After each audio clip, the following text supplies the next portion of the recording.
Contradiction entre l'Ancien et le Nouveau Testament, partie 4. Qui a acheté le terrain de Sichem, Abraham ou Jacob? Dans le livre des Actes des Apôtres, chapitre 7, verset 16, Étienne prononce un grand discours devant le Sanhédrin et retrace l'histoire du peuple d'Israël.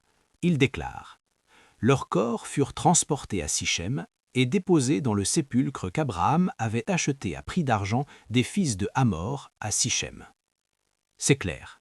Selon Actes, c'est Abraham qui a acheté le terrain aux fils de Hamor à Sichem. Mais si on ouvre l'Ancien Testament, Genèse chapitre 33, verset 19. Il acheta la parcelle de terrain où il avait dressé sa tente des mains des fils de Hamor, père de Sichem, pour 100 késitas. Le sujet de cette phrase, c'est Jacob. C'est Jacob qui achète ce terrain aux fils de Hamor, pas Abraham. Et Josué chapitre 24, verset 32 le confirme.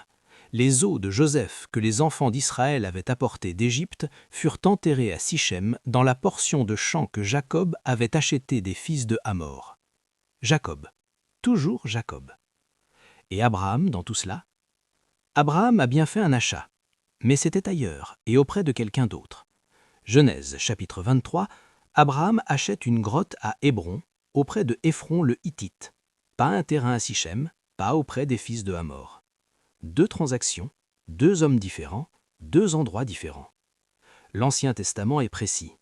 Jacob achète le terrain de Sichem aux fils de Hamor, Abraham achète la grotte d'Hébron à Éphron le Hittite.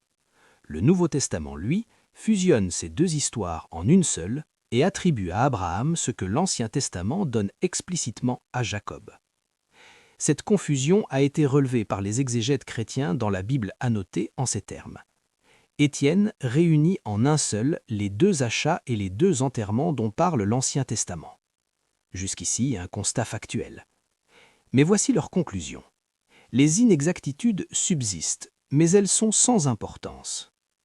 Des exégètes chrétiens admettent que le texte contient des inexactitudes et leur réponse, c'est qu'elles sont sans importance.